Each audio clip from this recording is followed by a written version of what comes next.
Melgarejo Reséndiz. Entonces estoy muy contenta porque me parece que pues cuando compartimos algo tan delicioso como es la comida, pues estamos compartiendo una serie de saberes, conocimiento, cultura.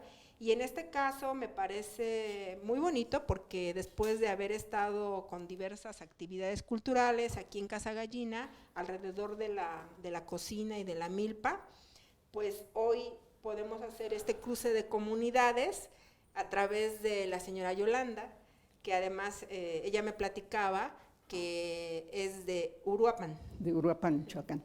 ¿Cómo hacen allá los esquites, señora Yolanda? Allá los esquites básicamente tienen un común según algunas recetas que yo conozco de diferentes estados. Allá se hacen con manteca, con manteca y cebolla. Allá no les ponen ajo, solo es igual se desgrana el maíz y se sazona esa cebolla, se acitrona, se agrega los granos de elote, sal y prácticamente nada más. Después allá hay un queso que es muy consumido prácticamente en todo Michoacán, que es el queso estilo cotija, y es con lo que ya se sirve, con el queso, con limón y con chilito. Pero también me gustaría platicarles que así como nos ha dicho Angélica, que ahorita hay un cruce de lo que ella representa de Milpa Alta y yo en este caso de una parte de Michoacán. Mi madre era también michoacana y mi padre era del estado de México. Entonces ahí podía ver yo también una forma muy diferente. En el Estado de México los esquites se hacen sazonando en manteca, cebolla picada, ajo picado, agregándole los granos de maíz y poniéndoles chile verde picado, sal, epazote, un poquitito de agua para evitar que se pegue el maíz, que se va a consumir, y ni los deja caldosos ni los deja secos. Y se sirven también con jugo de limón, con queso, y bueno, es un poco el contraste entre esas dos culturas, así decir, en mi crecer, ¿sí? Eso es. Pues sí, entonces, bueno, seguramente varios de ustedes han hecho esquites. Lo que vamos a hacer, pues es quitarle la cáscara. Nosotros ya nos habíamos adelantado porque como vamos a cocinar para varios, ya habíamos empezado con el proceso, pero para los que están allá en casa, bueno, pues todos saben, ¿no? Vamos a quitarle las hojas a los elotes y luego pues vamos a proceder a picar los granos como lo estamos haciendo acá.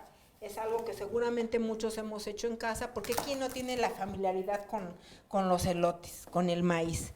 Entonces, vean, estos son los elotes de nuestra cosecha. Me insistía la señora Yolanda en que pusiéramos aquí una gama de colores, lo cual aprecio su comentario, es muy importante porque podemos ver la polinización. Nosotros sembramos elote blanco, azul y rojo. Para los que vieron el programa de la milpa que recién se transmitió, pues ahí hablábamos precisamente de la peculiaridad de por qué se siembra uno y se siembra otro. En ese mi hermano platicaba que el elote blanco es un elote que la gente lo hurta mucho, lo roba mucho en esta época de septiembre, porque es el que tradicionalmente se usa, digamos, para los elotes, los esquites. Y esto realmente se hace por el tamaño del maíz, ¿no? O sea, porque generalmente el maíz blanco es más generoso, digamos. Sin embargo, pues el azul es muy codiciado también, y el rojo, ¿no? Y como les decía, la polinización hace lo suyo. Vean que está poniéndose, por ejemplo, en 2 días ya va a estar completamente rojo. Ahorita está haciendo su efecto la polinización. Entonces parece una granada. Son colores muy bonitos, o sea, es lo que me dice la señora Yolanda, ¿no? Parece una granada. Y bueno, también aquí tenemos dejamos estos porque también es importante a la hora de seleccionar las semillas, ver el grosor. Por ejemplo, uno va conociendo el maíz a través de esto, ¿no? Está viendo el grosor de las semillas. Nosotros generalmente ocupamos el centro, y de ese centro las mejores, ¿no? Entonces aquí podemos ver cuáles irían a ser, por ejemplo, candidatas a esas, ¿no? Yo me imagino que los antiguos, pues obviamente eran unos observadores de primera, y pues también se va contando, por ejemplo, aquí, ¿no? O sea, uno va viendo cómo el maíz va teniendo diferentes maneras de crecimiento. Aquí está que está polinizado con rojo y con azul. Entonces tenemos esta variedad. Ya tenemos aquí desgranada una parte. Ahorita vamos a seguir cortando. Y tenemos aquí la cebolla. Nosotros vamos a usar en esta ocasión un poquito de ajo, nada más para darle un toque. El epazote, que es sumamente importante, que es una planta también del altiplano central de México. Hacia el norte, por ejemplo, no la conocen mucho. No. Pero pues todos sabemos que es una planta muy, muy aromática, que le da mucho sabor. Y quisimos dejar que es el pelito del elote, porque en esta ocasión no lo vamos a aprovechar, pero tiene un aprovechamiento también. También se usa como té. Allá en la zona la gente lo usa para limpiar los riñones. Así es. Los riñones. Sí. Entonces, si ustedes llegan a tener este tipo de elotes frescos, pues pueden conservar los pelitos para ese. También se hace un atole con se tuesta y luego se muele, y también con se hace un elote. Entonces, es muy bonito, como les decía, que estamos con la señora Yolanda Seguiré picando.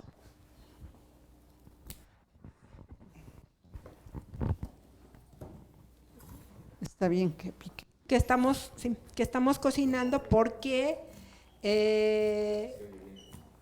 pues nos está platicando ella de su familia, por ejemplo, ¿quiénes eran los que me decía señora Yolanda que por allá tenían la milpa, que sembraban? Eran mis abuelos paternos, y con seguridad mis bisabuelos. Y ellos tenían la milpa y también sembraban maíz, entre otras cosas, calabazas, chilacayotes. Pero lo que mi mamá me platicaba es que, y yo me remonté a eso justamente en el taller anterior, cuando estuve nixtamalizando, que es la primera vez que lo hago en mi vida, pero me fascinó ese taller, como me está gustando que estoy aquí, pero me remontó a épocas que mi madre me contaba, que mi abuelo les decía que si querían ir a la feria de Tecario, un pueblo de allá de Michoacán, sí queremos, papá, le tienen que dejar hechas las tortillas a tu mamá. Y decía mi mamá, a nosotros no nos importaba levantarnos a las 3 o 4 de la mañana para empezar a moler el nixtamal, pero yo no sabía de qué me estaba hablando. Y ahora que yo tuve que nixtamalizar para hacer el pozole, la verdad es que yo pude entender a qué se refería mi mamá. Y también me platicaba, así como nos decía Angélica hace rato, que se seleccionan los granos, tienen para elegirlos, cuáles se van a quedar para semilla. Decía mi dice, yo apartaba de las mejores semillas. Yo no sé cuál sería su idea, pero dice que ella se reservaba parte de las mejores semillas, tanto del maíz como del frijol. Y entonces, bueno, ustedes seguramente saben que en Michoacán hay muchísimas formas de utilizar el maíz así en la cocina. Se hacen los uchepos, que son deliciosos, deliciosos tamales de elote tierno, dulces, pero que se pueden servir igual con una salsa roja, con crema, con queso, y acompañar con un atole delicioso, no sé, de puscua, que es también a base de maíz, o un atole de tamarindo, o un atole blanco simplemente. Se hacen las toqueras, que son unas gorditas de maíz ya más bien martajado, que es al que se le dice que ya está más maduro que tierno. Entonces se termina de martajar, se adereza con piloncillo, y la peculiaridad de esto es que se hace una especie de fogoncito, pero con arena, de tal forma que estas toqueras, estas gorditas, quedan incluso con unas piedrecitas de esa arena, que fácilmente se les sacude y son deliciosas. También saben que existen las famosas corundas, que también son exquisitas, y el pozolillo se hace con elote tierno, así como el que se utiliza para los esquites, pero se hace con cilantro, con varias hierbas verdes, y queda exquisito también.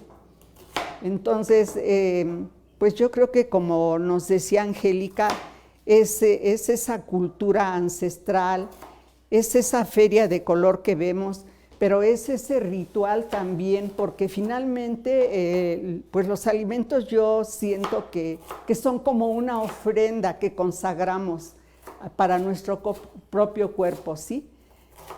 Y eso es lo que les puedo contestar ahorita en cuanto a mis ancestros, digamos, que también en un momento dado tuvieron esa cultura de cultivar el maíz. No, bueno, pues toda una clase ya nos está dando, señora Yolanda. No, pues lo que nos está platicando, fíjense qué carga cultural tan fuerte, todo lo que nos platica, porque en estos comentarios que nos dio, pues nos está hablando de formas distintas de preparar, y además comida elaborada. Es decir, eso también hay que tenerlo muy en cuenta, porque pues estábamos acostumbrados realmente a comer muy bien.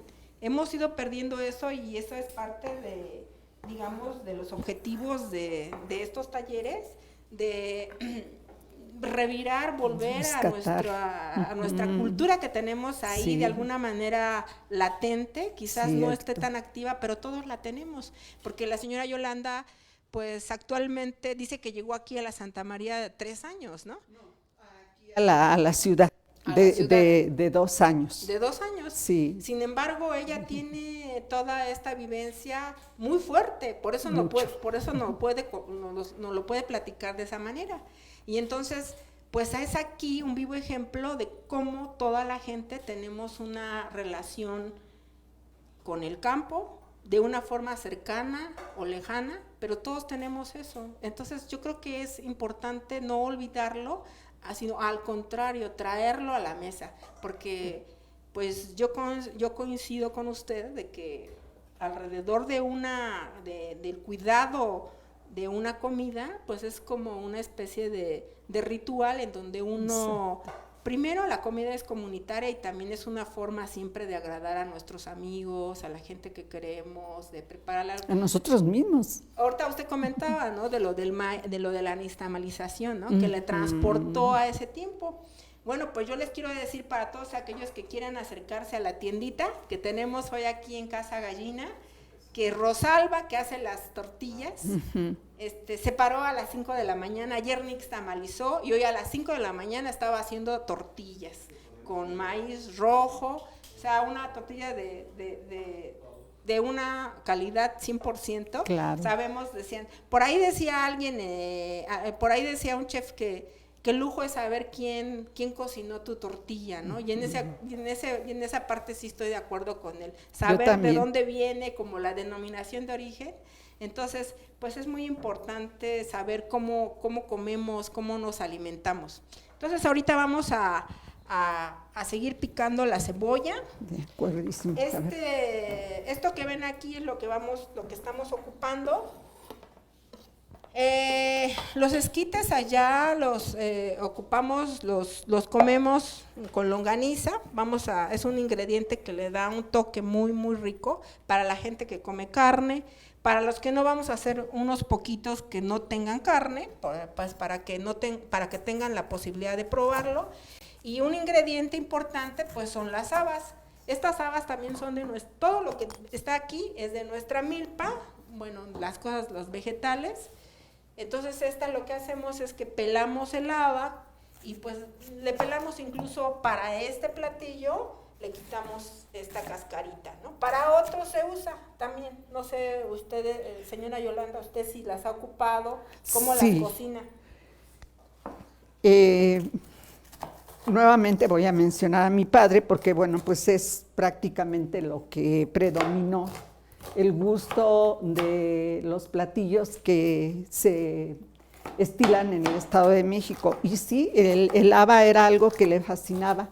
Por ejemplo, con carne de cerdo, en chile verde, en una salsa verde y con habas.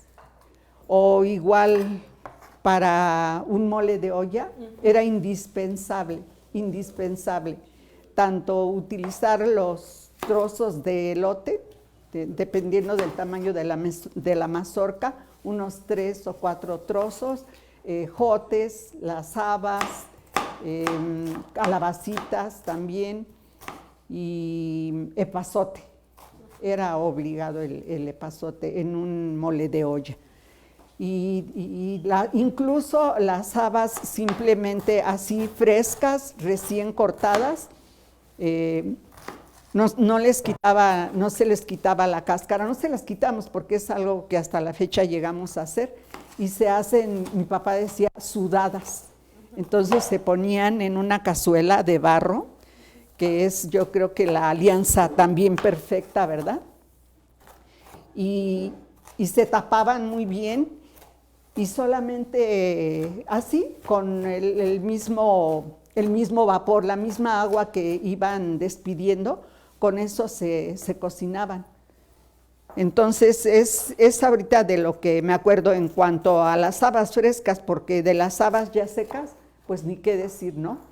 El famoso caldo de habas, y luego esas tostaditas que yo creo que también se acostumbran en diferentes lugares, ya con lo que va sedimentándose de ese caldo de haba, que se queda muy espeso, entonces a la tortilla, y otra vez yo digo, la alianza, la sinergia de la tortilla con otra cosa, porque yo digo que este fruto maravilloso tiene dentro de muchas otras cualidades, porque ¿qué platillo hay aquí en nuestro país que disfrutemos completamente sin una tortilla?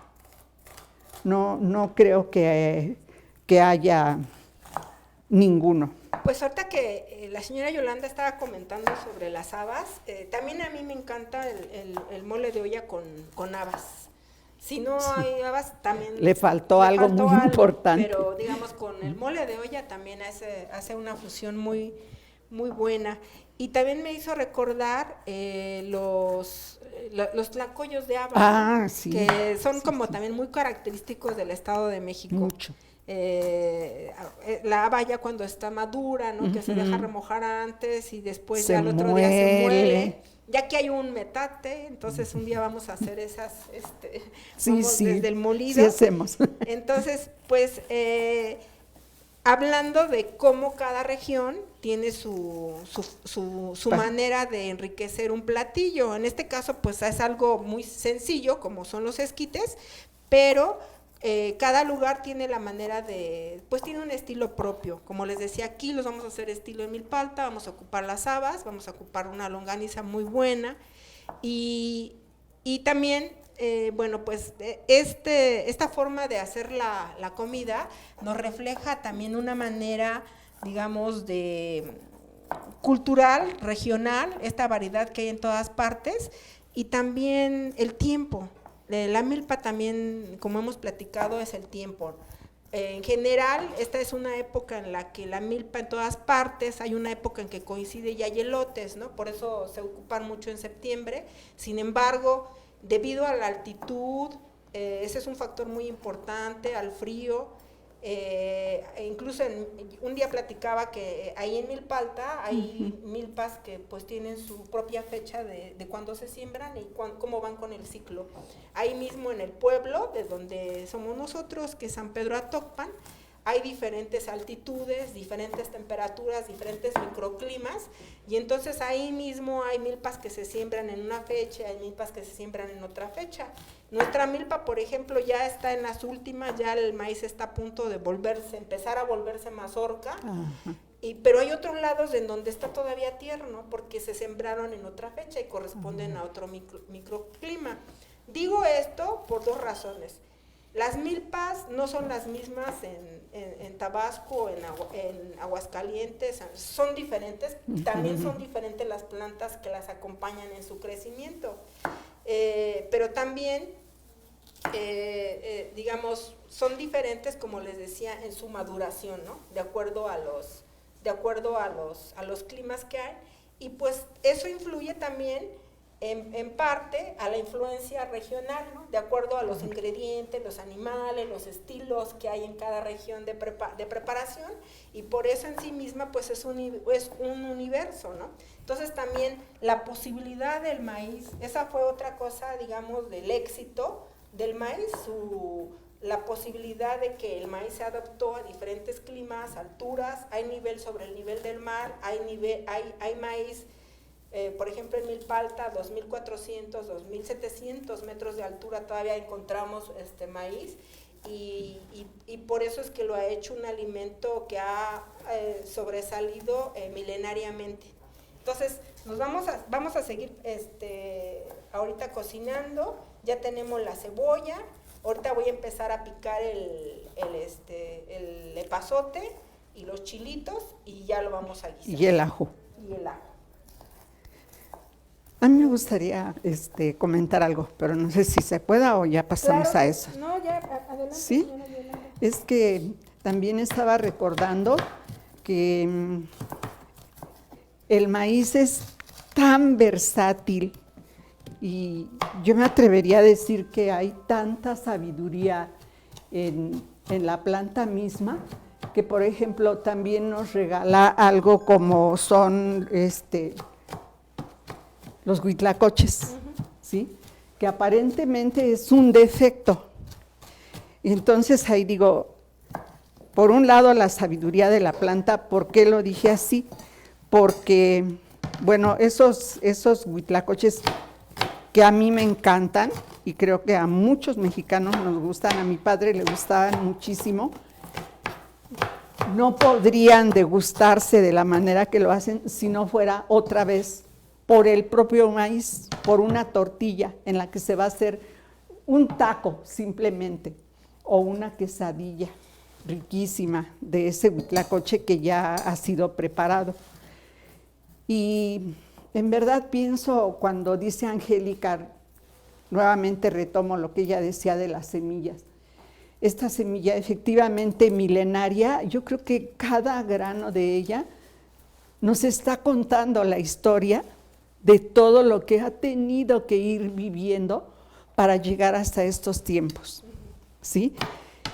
Y claro que es resistente, esa es otra cosa que pude darme cuenta cuando nixtamalicé el maíz, el cacahuacincle que nos dieron, porque a la hora de enjuagarlo, ya después de nixtamalizarlo, yo pensaba que nada más le daba una enjuagada y ya, pero empecé a ver que soltaba un pellejito que es digamos una una protección. A mí me habló de esa resistencia que la naturaleza le ha dado a esta planta para sobrevivir tanto tiempo y para venir a contarnos una historia ya muy diversificada, ya muy actualizada, vamos a decir, pero que al final de cuentas ha podido ser actualizada, como yo digo, precisamente por la resistencia que tiene. Pero a pesar de que ahora ya sea tan actualizada, de que ahora se maneje de tantas otras formas, se procese, se cocine, se elabore y todo, sigue teniendo esas reminiscencias de cómo nuestros ancestros empezaron a utilizarla, ¿verdad? Sí, pues la señora Yolanda dice algo muy interesante, porque efectivamente ha sido una planta que prácticamente, pues, su domesticación ha sido un éxito que ha sobrepasado o digamos, ha caminado con todo ese proceso que la señora Yolanda ahorita nos comentaba, ¿no? Y afortunadamente, porque es una invención que nos ha posibilitado la supervivencia por mucho tiempo, entre otras plantas también, ¿no? Como podemos mencionar, por ejemplo, el arroz, que también es una de estas semillas que nos han dado, digamos, la posibilidad a la humanidad de seguir. Pero como les decía, sobre todo una cosa muy importante, pues es consumirlo, porque primero estamos comiendo bien y también estamos de esa manera ayudando a que el campesino siga en este trabajo de seguir, de continuar con los trabajos agrícolas, porque bueno, ya lo hemos platicado muchas veces a lo largo de estos talleres de saberes y sabores de la milpa, como una milpa requiere el trabajo de los 365 días del año, ¿no? Entonces también es por eso bonito saber que en una ciudad tan polifacética como la Ciudad de México todavía contamos con milpas, ¿no? Es increíble que haya milpas alrededor, y esas son, digamos, esos productos son los que llegan a la ciudad. Entonces, pues los invito a que lo consuman, ¿no? Ahorita nosotros estamos aquí en este mes del maíz, celebrando y trayendo los productos aquí en la Casa Gallina. Vamos a estar hasta las 2, pero todos nosotros identificamos algún puesto donde vienen cosas frescas de milpas que están alrededor, en nuestros mercados. Entonces también es una manera de ayudar. Y afortunadamente tenemos todavía los mercados, ¿no? Que realmente creo que todos, siempre que quieran quitar un mercado, deberíamos de resistirnos a eso, porque es un elemento esencial y fundamental para la cultura de los mexicanos. Entonces es un lugar público, un lugar en donde uno va a ver una gran variedad de cultura viva, y es algo que también nos hace, pues, disfrutar el día, ir a comprar las cosas para comer. Y como les decía, una de las cosas para mí importantes de este programa es precisamente la posibilidad de hacer este cruce de comunidades, que en esta ocasión estoy compartiendo con la señora Yolanda, y ella nos está platicando alrededor de todo lo que pasaba allá en Uruapan, y bueno, porque además son dos raíces, ¿no? Por una parte está la michoacana y la otra del Estado de México, ¿no? Y nos decía, hay como diferentes formas de preparar. Sí. Por ejemplo, yo también en el Estado de México he visto que hacen mucho las tortillas, los triangulitos con elote. Les llaman tlaxcales. También en Milpalta los hacen. Pero yo donde los he visto que es una cosa muy cotidiana es en el Estado de México. No sé, señora Yolanda, usted si los vio allá o cómo está la relación con el Estado de México, con su familia. Sí, definitivamente sí los llegué a ver, no solo a ver, sino ayudar a mi mamá a elaborarlos. Y es algo bien parecido a lo que les digo, que el maíz está ya más bien para madurarse y se martaja, le dicen, es decir, no se muele a que quede así una masa, sino se martaja y con ese maíz martajado, con canela, con piloncillo y canela, piloncillo y prácticamente eso es todo, pero el nombre, por lo menos el que yo conozco, es el de toqueras. Toqueras, ajá. Y es así pues como es que se eso hace. Es muy bonito porque eso sí. nos habla de la riqueza. Yo los conozco como tlaxcales. Ah. Y cuando dice martajado, nosotros por ejemplo decimos quebrado. El maíz quebrado, ajá. No vuelto ya completamente masa, sino quebrado, porque eso le da una consistencia y un sabor muy especial. Muy especial. ¿Ustedes con qué lo acompañaban? ¿Algún atole en especial? ¿Alguna cosa así? A veces con café negro. Aquí ya en el Estado de México, allá en Michoacán, es mucho más común con un atole. El atole, ese sí podía ser un simple atole blanco o un atole de Puskua, que es ¿En qué consiste el atole? El atole de Puskua es también de maíz, pero de un maíz igual, un maíz ya más bien para madurarlo, para madurarse, sí, es decir, ya es un maíz ya más que ya es un maíz que ya va para la mazorca, ya va más bien para endurecerse. Entonces, es característico en este atole de Puskua porque hay una partecita del maíz, que es lo que propiamente se llama allá la Puskua, que es como la cabecita, lo que lo une justamente al olote, digamos, ¿sí? Y entonces incluso se está tomando el atole y se encuentra uno de pronto en la boca, se sienten esos ollejitos, se le llaman, ¿sí? Así los conocemos. Eso es el atole de Puskua. Y es un tipo de atole también blanco, pero ya de un maíz más maduro y generalmente no lleva ni piloncillo ni azúcar.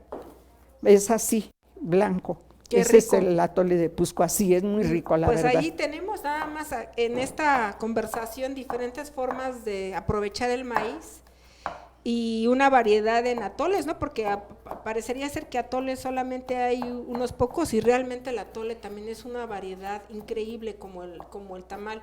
Y yo los invito a que consuman el atole, porque el atole es un alimento fabuloso, es un alimento, un atole en la mañana es como equivalente a un licuado, o sea, es decir, es un desayuno muy completo. Sí. Entonces, ha venido a la baja el atole, pero ahorita con la plática que nos da la señora Yolanda, pues estamos conociendo una variedad increíble de preparar el atole. Luego a veces dice un simple atole blanco, pero el atole blanco es exquisito y tiene su valor nutricional. Y sí. También tiene, como decimos coloquialmente, su chiste hacerlo. Sí. O sea, también hay que darle el toque al atole. Yo oía, porque yo tenía una amiga en la escuela que su mamá era de Michoacán y hablaban del atole de chaqueta. No sé si usted lo haya oído hablar. Sí, cómo no. ¿Cuál es ese? Sí, el atole de chaqueta igualmente es un atole hecho a base de maíz. Tenía yo una tía que lo hacía muy constantemente. Esa tía falleció el año pasado apenas, a los 93 años que tenía, pero ella preparaba ese atole de chaqueta. Ese sí, nunca lo llegué a hacer yo y lo único que sé es que era de maíz, porque yo tranquilamente llegaba y mi tía Linda, muy recordada, la señora Victoria, pues la verdad es que se esmeraba en halagarme con muchos de los platillos que hay allá y que podía yo tomar en no sé, una estancia de una semana, a veces de solo un fin de semana, ¿sí? Entonces, también otro de los atoles deliciosos, porque nunca hacía el mismo. a veces hacía de tamarindo, a veces era el de Pusco, a veces era el de chaqueta, a veces era el blanco, no sé. No, pues ya cuántas variedades de atoles ya llevamos de en esta los plática. de los que me acuerdo, el champurrado, el champurrado es famoso. Es muy tradicional allá en Milpalta, lo conocemos también como de novia. Ya les he platicado que allá, cuando hay un casamiento, la novia ofrece un desayuno a base de maíz, que consiste en el atole champurrado y en tamales. Pero las bodas pues todavía son muy grandes, son muy tradicionales, entonces hacen como casos de atole y así peroles muy grandes de tamales. De tamales, es una tradición muy, muy bonita. Pues ya tenemos aquí, ya ahorita ya tenemos nuestro ajo, la cebolla, estamos picando el chile, ya el epazote ya está desinfectándose, ahorita lo vamos a picar. También a picar, y ya vamos a proceder a hacer ya tenemos aquí peladas nuestras habas, ya vamos a proceder a cocinar. Esto está al momento, así que cuando terminemos, pues vamos a invitarlos para que pasen a probarlos, pero ya casi estamos celebrando el maíz, como vean, en grande, aquí, en Casa Gallina. Estamos culminando con este programa de Sabores y Saberes, estamos preparando también un material que próximamente va a estar, en donde, digamos, estamos concentrando parte de toda esta gama de sabores y saberes que compartimos, como esta colaboración que estamos haciendo entre Calpulli-Tecalco y Casa Gallina. Yo particularmente estoy encantada de haber hecho este programa. Ya me encanta venir a la Santa María, platicar, y bueno, pues como les digo, todo alrededor de la comida es la amistad, es pasársela bien. De verdad, no renuncien a la comida elaborada. Vean qué bien nos la estamos pasando a la señora Yolanda. La verdad es que sí. Eso era lo que me encantaba, lo que me gusta también de visitar a mi mamá, a mis hermanas, cuando iba a ver a mis abuelas. Es que realmente eso es calidad de vida. No nos dejemos llevar por esta cosa de lo rápido y la vida rápida. Hay que detenernos un poco a disfrutar lo que todavía afortunadamente tenemos aquí a la mano. Y como decía la señora Yolanda, coincido con ella, ¿no? Que nosotros vivimos en un país en donde hay una gran biodiversidad de productos frescos y nos damos el lujo de tener cosas de temporada, ¿no? Sí. Tanto para la comida, digamos, diaria, como en las frutas, ¿no? Incluso pues mucha de la gente puede comer porque hay cosas que realmente son muy baratas, ¿no? O sea, cuando es la temporada de naranja, o sea, hay cosas que están realmente increíblemente a buen costo y traen un trabajo atrás muy, muy fuerte. Entonces, pues, ¿qué va, verdad? Como les digo, comer unas tortillas buenas es como disfrutar una buena cerveza, un buen vino, una buena bebida, ¿no? Hay que ya empezar a renunciar a las tortillas, estas tortillas de cartón, hay que comer tortillas de verdad y tratar de comer lo más rico y saludable que podemos, porque eso es un regalo que le estamos dando a nuestro cuerpo, pero también estamos educando a la familia, ¿no? Claro. A que coman rico, a que coman bien. No, estoy absolutamente de acuerdo y además yo creo que es muy importante también tener en cuenta que tenemos, como bien lo dice Angélica, una diversidad tan grande de lo que quieran. Si se habla de maíz, bueno, ya vemos que no soy muy versada en esto, pero sin embargo tenemos el maíz palomero, el maíz cacahuacintle, este tipo de maíz que no sé realmente cómo se le denomina, pero es entre otros, pero creo que haya muchísima más variedad. Si hablamos de manzanas, también, y no me estoy refiriendo a las importadas, que ahora son muchas de las que encontramos en los supermercados. Si hablamos de plátano, bueno, entonces es una riqueza impresionante. Entonces yo sí me uno a la invitación que nos hace Angélica para retomar todo aquello que se produce aquí, para consumirlo y para no estar contribuyendo incluso a la contaminación ambiental, al consumir productos que nos llaman mucho la atención solo porque son importados. Y estamos dejando aquí de consumir y de impulsar a los campesinos que todavía existen a que sigan ellos en esta labor tan maravillosa que es el seguir aprovechando esta tierra tan pródiga, pero tan pródiga que aquí podemos ver en un camellón, simplemente a quien se le cayó de manera totalmente incidental un grano de algo y cómo puede ese grano estar desarrollándose hasta dar un fruto. A mí eso no me habla más que de la gran riqueza de tierra que hemos tenido y de cómo si nuestros ancestros la aprovecharon, se nutrieron de eso y nos nutrieron, porque yo creo que en nuestros genes sigue habiendo todo eso que ellos consumieron, de alguna forma es lo que hasta este momento sigue ahí. A lo mejor es en una partícula muy pequeña, pero sigue. Y bueno, pues yo creo que del maíz, yo creo que todavía se podría hacer medio año de programas y no se terminaría de hablar de él, sobre todo con una experta como es Angélica. Pero digo, no se terminaría porque simple y sencillamente, no por nada, alguna vez nuestros ancestros, los mexicas, decían que los hombres éramos hombres de maíz. Me refiero al género humano, ¿verdad?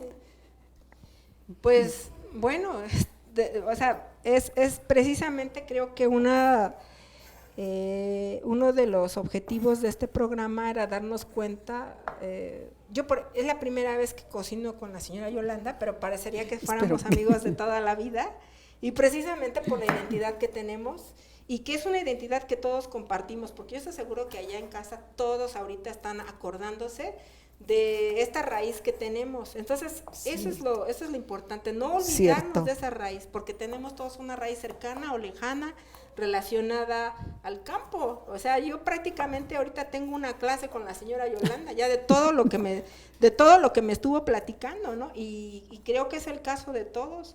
Entonces, en ese sentido, pues estamos muy complacidas porque estamos culminando con un objetivo que es precisamente avivar esta identidad tan profunda que tenemos a través de un conocimiento milenario y sobre todo positivo en todos los sentidos, porque como mencionó la señora Yolanda, pues hoy día la milpa es un sistema que nos da de comer, pero que además es importantísima para la salud del planeta, para la resiliencia ante el cambio climático. La milpa es un reservorio de animales, de especies, de biodiversidad, de comida de alta calidad y de crear lazos afectivos con las personas, ¿no? Entonces es muy importante.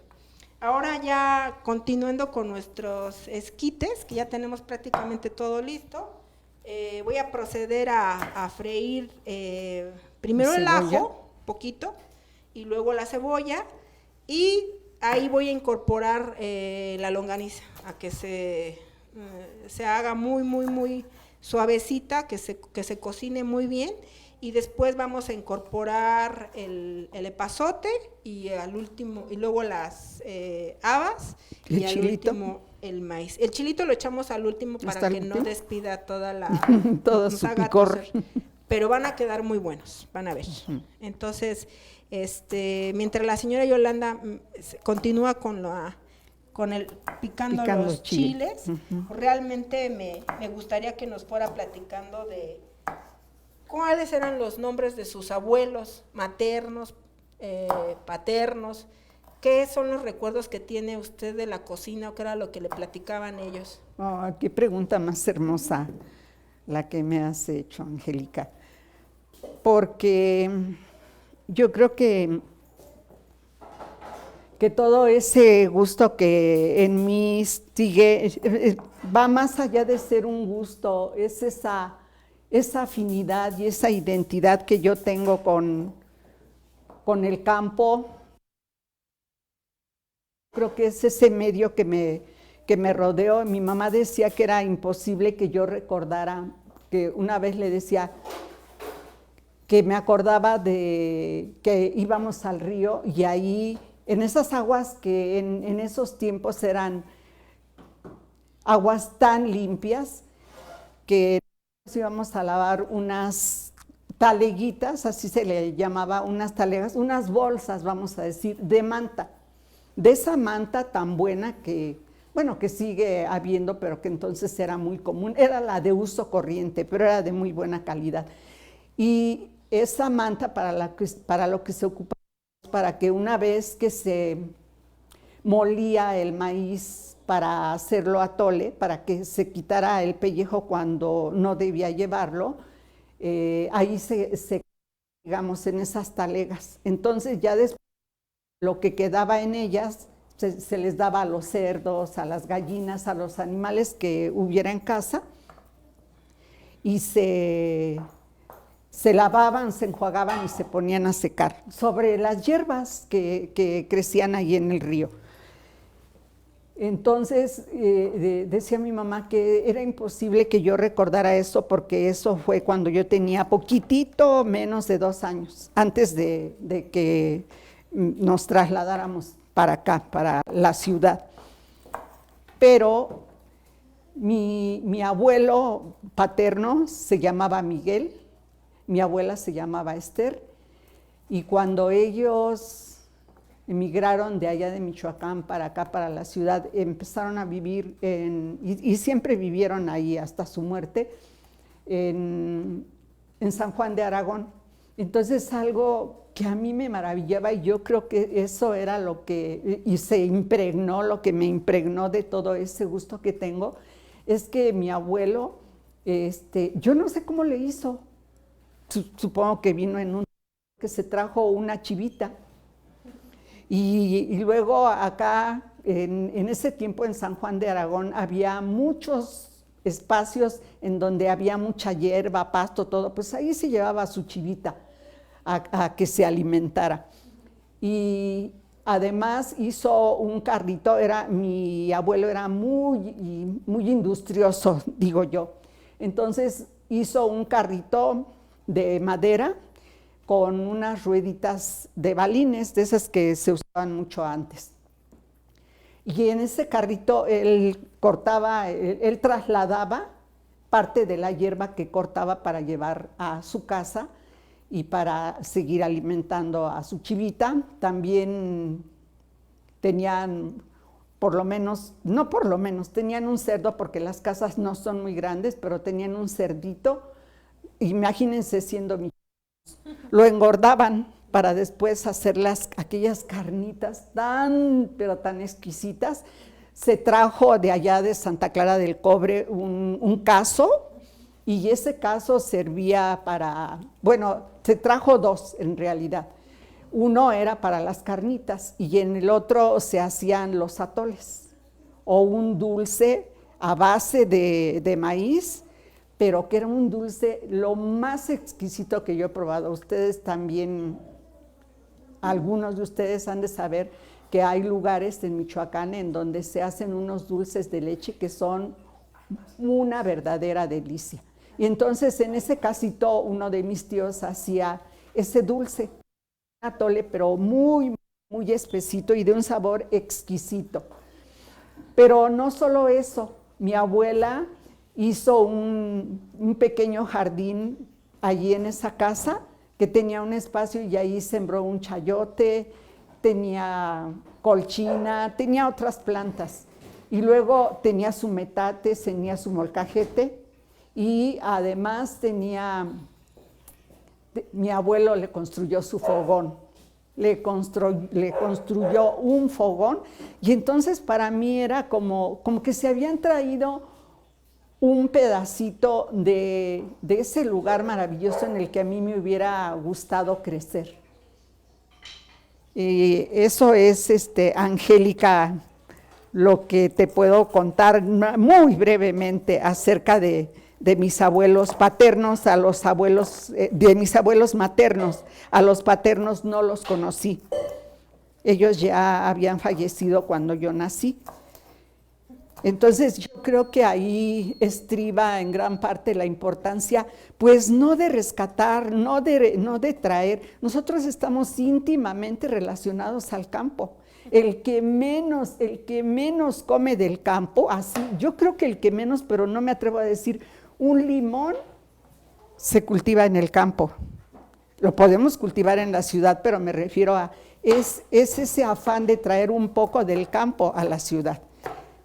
El cilantro, la cebolla, lo que sea. Yo creo que lo que estaría muy bien para mí por lo pronto hacer es concientizarme cada vez más de que estoy íntimamente relacionada con el campo, con todo lo que el campo me regala, y que eso es verdaderamente esencial para lo que tengo, que es lo que me permite tener todo lo demás, la vida.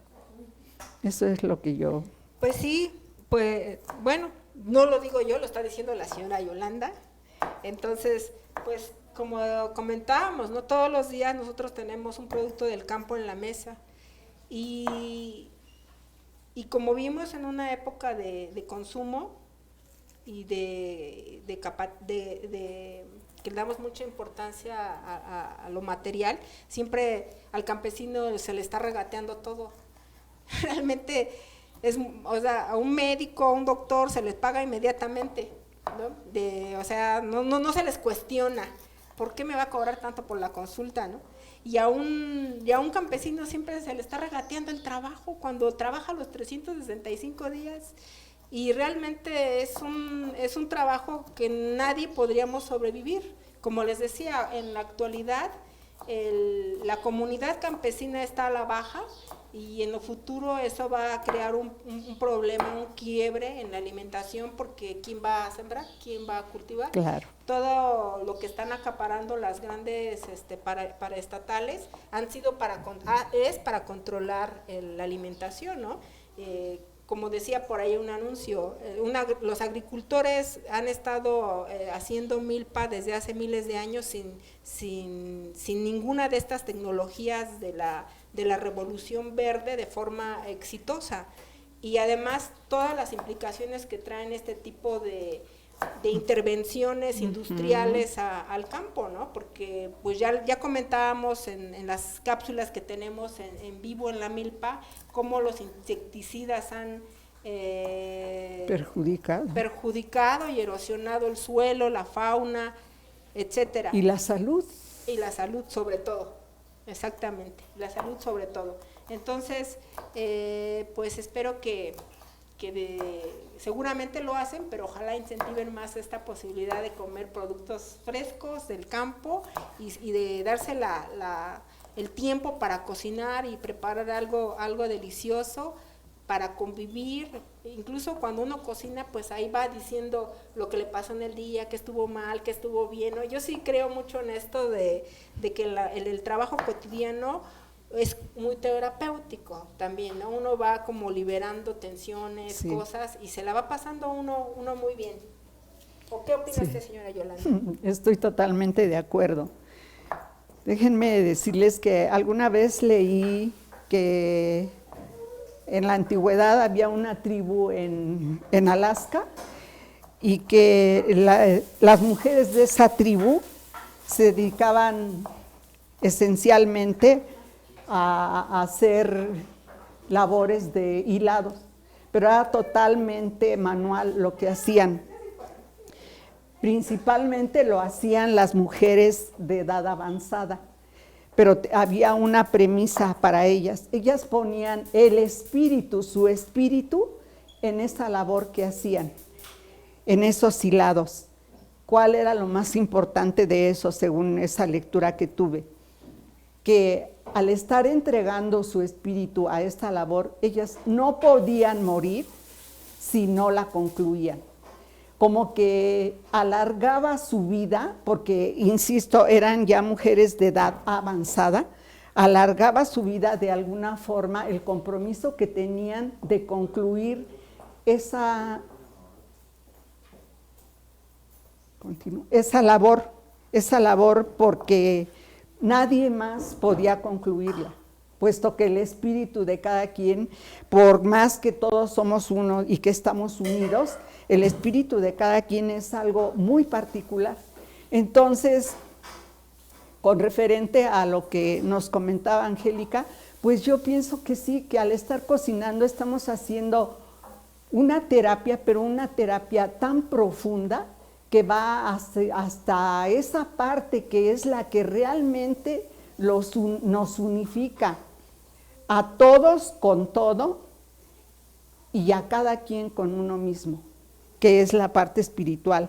Entonces, aparentemente, el cocinar es una labor pues cotidiana, es algo que se tiene que hacer por obligación para muchas personas, pero es algo que requiere concentración, que requiere que uno esté volcándose allí en lo que quiere, porque es una labor que por lo menos yo quiero decirles que yo la hago con el corazón, que a mis hermanos, a mis sobrinos les gusta mucho cuando yo los visito, que yo les cocine, y yo pienso que es porque yo pongo como que toda la pasión para agradarlos.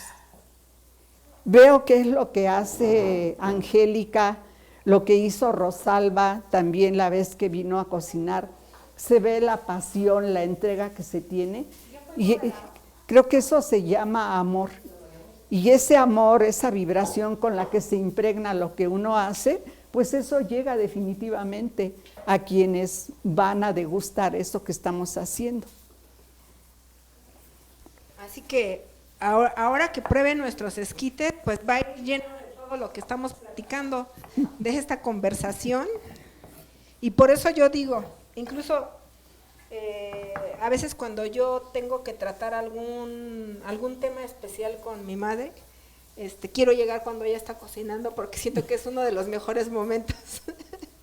Porque entonces ella no puede desatender y entonces está acá y allá, pero como que es una energía muy especial la que tiene la cocina. Creo que toda la gente que tenemos afición por la cocina compartimos esto, ¿no? Además de lo delicioso, todas las conversaciones que se dan alrededor de ellas. Ahorita lo que hicimos fue ya estamos friendo la cebolla, el ajo, ya le agregamos también ya las habas que se van a freír. Ya está oliendo rico. Estamos preparando unas que van a ser con longaniza y otras que no van a tener longaniza para aquellos que no coman carne. En la comida, en la cocina todo se puede, son todos los gustos, como ya hemos platicado mucho en la creatividad, que se tenga las ganas, el humor, cómo está el día, ¿no? Si el día está frío, luego se nos antoja algo así caldosito, como decíamos también del tiempo, ¿no? Aprovechar lo que tenemos de temporal, ahorita que es época todavía de elotes, aunque elotes se pueden conseguir todo el año, pero ya son elotes que están cultivados para que estén todo el año. Los que vamos a encontrar en esta temporada de septiembre son como los más frescos, los de las milpas que van con temporal, tienen un sabor especial porque definitivamente el clima hace lo suyo, la forma en que le da el sol, la forma en que le da la humedad, la lluvia, tiene una afectación en la planta muy particular, así como nosotros. Entonces, ahora por eso es que les vamos a agasajar. También los invito para que vengan a visitar la tiendita que tenemos aquí. Vamos a estar hasta las 2 de la tarde en el marco del mes del maíz, celebrando al maíz acá con Casa Gallina, con la comunidad de Santa María la Ribera, y entonces en un momentito más van a estar ya los esquites. Ahorita vamos a agregar el epazote para que empiece a soltar, haga lo suyo el epazote, empiece a soltar los aromas. Y bueno, pues en un ratito más vengan ustedes a degustar. Les recomiendo también que cuando preparen los esquites, pues guarden estas hojas porque tradicionalmente en esto se sirve. Ya ahora ya está mucho esto de los el plástico y el unicel, pero realmente en esto se sirve y pues para mí me parece una forma no solamente de ayudar al medio ambiente, sino aprovecha uno todo y además me parece como una forma muy elegante de servir los esquites. Allá ¿cómo lo servían? ¿Cómo, también en las hojas? También en las hojas, desde luego que sí, también en las hojas. Y ahí también podemos ver cómo esta planta maravillosa no tiene desperdicio, pero para nada, ¿no? Las hojas se utilizan en un momento dado como un recipiente para tomar, en este caso, los esquites, pero también son las que acunan esa porción de masa que después se transforma en un tamal. Y también nos sirven, por ejemplo, hay un pescado, algunos filetes de pescado que yo los cocino utilizando estas hojas. Entonces pongo el filete que ya mariné y le pongo ahí ya marinado, le pongo una raja de chile verde, una rama de pasote y ya cuando lo pongo a vapor, ya cuando lo voy a comer le pongo un poco de crema o mayonesa y quedan exquisitos. El olote, bueno, el olote tiene varios usos, se puede utilizar como alimento para animales o ya seco se puede utilizar incluso para hacer hogueras. Ya nos habló Angélica de la utilidad de los pelitos del elote. El mismo tallo también se utiliza, ya seco bien puede ser para elaborar como techitos de casa o también como forraje, incluso la propia raíz, o sea, digo, qué planta tan agradecida, porque también se utiliza para volver a fertilizar ese suelo del que nacieron. Entonces es una planta maravillosa, de las muchas que tenemos aquí, pero esta es tan representativa que yo platicaba la otra vez, como por ejemplo en esos grandes murales que hay en algunas instituciones, se ve a los antiguos mexicanos y por allá se ve esa planta de maíz con un elote precioso, bien dibujado, bien, al que le sobresalen los pelitos, todo. Entonces, yo creo que yo no puedo concebir a mi país sin muchas cosas, pero de las más emblemáticas, de las más importantes y de las que creo que es un privilegio que tengamos, el maíz, definitivamente. Y también yo creo que sería bueno que empezaran a ver la posibilidad de cultivar en su propia casa algunas plantas, dependiendo del espacio que tengan, porque eso también les va a dar la certeza de que están consumiendo algo que no lleva agrotóxicos, algo que no está lesionando al medio ambiente, algo que se va a traducir en salud para el que lo cultiva y además en un gusto tan especial de cortarlo después de haberlo cultivado, cuidado, procurado todo aquello. Eso es lo que contribuye a que hagamos esa unión con el campo, con la naturaleza. Bueno, pues ya tenemos ya freímos el ajo, la cebolla, las habitas, ya también le dimos, bueno, también ya el episodio. Ahora déjenme ir a ver un poquito aquí.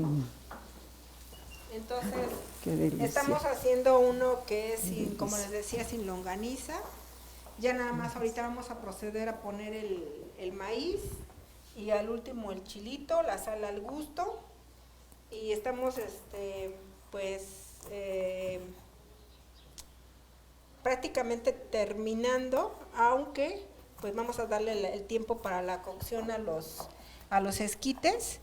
Y pues mientras tanto, oyendo aquí a la señora Yolanda todo lo que nos está platicando, y la verdad estoy muy muy contenta porque pues nos están compartiendo toda la gastronomía regional de sus orígenes familiares. Y pues como les decía hace ratito, ¿no? Tan solo de cuántos atoles nos habló, de qué variedad, y así, cada una de las personas tiene su propia historia a través de la comida, su propia cultura, esta que nos está compartiendo, de la forma en que se cocinan de distintos lugares. Y esta posibilidad al final de cuentas, eso refleja parte de nosotros mismos, la forma en la que comemos, la forma en que nos relacionamos, los recuerdos que tenemos, nuestra relación que tenemos con el campo, pues todo eso conjunto, lo que decíamos, ¿no? La raíz cultural que tenemos. Usted, señora Yolanda, ¿cuántos hermanos tiene? Y ellos, por ejemplo, ustedes me comentaba que era, creo que la mayor, ¿no? Yo soy la mayor de 10 hermanos. De 10 hermanos. Somos 6 mujeres y 4 hombres. Ajá. ¿Y a ellos cómo les va? ¿Ellos todavía también tienen prácticas culinarias con el origen como, o usted con sus hijos? Yo no tengo hijos.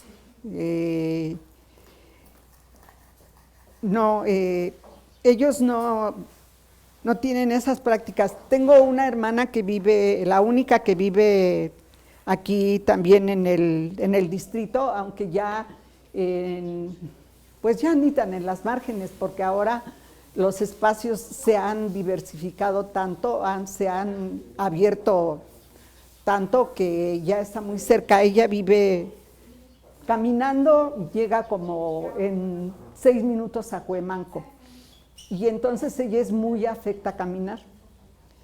Y todos los días se va caminando con su esposo y con su único hijo, y ya llegan con calabacitas ayer me compartió una foto, me decía, mira, esta fue la cosecha del día, y se veía un platón como el que teníamos aquí con la longaniza, pero repleto de flores de chilacayote. Y entonces me acordé mucho de cuando fue el taller del ramen, sí, porque me dice, voy a hacer quesadillas, dice, no sabes cómo lamento que estemos tan lejos, porque estamos en el distrito, pero estamos muy lejos, por las vías de comunicación. Como no tengo yo transporte particular, entonces ahorita con lo del metro es complicado llegar, sí, pero ella siempre lleva algo que además crece ahí en las márgenes, o sea, libremente lo pueden cortar. Es la que tiene una relación más cercana. Y su hijo es muy, pero muy asiduo, muy afecto a este tipo de prácticas de cultivo. Con él compartimos a veces, antes de que yo llegara a Casa Gallina, que empecé mi huerto, le compartí semillas y él fascinado, mira tía cómo va la fresa, mira, ellos de por sí como tienen ahí Cuemanco muy cerca, han comprado árboles, compró un limonero, entonces tiene el limonero que a pesar de estar en maceta, se les ha dado muy bien. Ella es la que tiene más así, soy súper aficionada a esto del huerto, soy yo. Y tengo otra hermana que ya vive allá en la casa paterna, parte de esa casa se le quedó a ella. Ella sí tiene espacio y tiene una variedad impresionante de plantas, pero son más bien las plantas ornamentales, las ornamentales. Muy bien, pues ya tenemos nuestra longaniza, ya está prácticamente, vamos a agregar el maíz, el delote, entonces pues ya estamos nosotros cerrando, yo creo que nosotros ya cerramos, vamos a seguir cocinando, pero los invitamos a a que se den la vuelta. En unos minutos más van a estar ya listos nuestros esquites para los que van a venir a degustarlos, los que están invitados a la degustación. Entonces, pues nos estamos ya nosotros despidiendo. Espero que haya sido de su agrado este programa de Sabores y Saberes de la Milpa. Esperamos seguir haciendo más talleres. Ojalá nos puedan compartir sus comentarios sobre las recetas, este origen que tienen sobre todo con el campo. Y bueno, pues yo creo que ha sido una conclusión muy buena, porque definitivamente, bueno, no solamente tengo la identidad con la señora Yolanda, vecina de aquí de la Santa María de la Ribera, sino además por toda esta lectura cultural que nos ha dado. He aprendido también mucho con ella, se me han antojado nada más de escucharla muchos sabores, y creo que hemos podido lograr este objetivo que también era de hacer un intercambio cultural, pero profundo, ¿no? Que no solamente fuera de allá para acá, sino de acá para allá. Por cumplir, ¿verdad? Entonces, pues muchos saludos a todos los que nos siguieron. Los invito a que visiten nuestra página www.calpulitecalco, visiten la tienda y pues próximamente sorpresas para este cierre de Sabores y Saberes de la Milpa en el contexto, en este mes, de la celebración del maíz. Así que, pues hasta la próxima, seguimos por acá. Bueno, yo también quiero concluir diciendo que desde que me invitaron a participar con Angélica me sentí muy privilegiada. Es una persona a la que yo admiro por la pasión que veo que tiene cuando viene a compartirnos esas recetas maravillosas. De verdad me sentí sumamente privilegiada al haber recibido la invitación, pero ahorita estoy muy contenta, muy contenta. Ha sido un gusto, y ella lo dijo hace rato, y yo creo que no lo dijo por decirlo. Yo también siento como si cotidianamente hiciéramos esto que hemos estado haciendo ahora, de cocinar, de estar platicando, ahora frente a un público al que, por cierto, les agradezco muchísimo su participación. Con gusto recibiré sus comentarios si hay alguna cosa que quisieran corregir también, y yo espero con toda mi alma que no sea la única vez en la que yo tengo esta oportunidad de compartir aquí con Angélica, pero si no es frente a un público, pues de la forma que sea, porque es una persona muy generosa para compartir lo que ella sabe, y es también muy generosa en sus comentarios hacia mi persona. Para ustedes toda mi gratitud, y espero que hayan estado muy contentos, siquiera la mitad de lo contenta que yo he estado a lo largo de esta actividad. Muchas gracias. Muchas gracias, Casa Gallina, como siempre. Adiós. Hasta luego.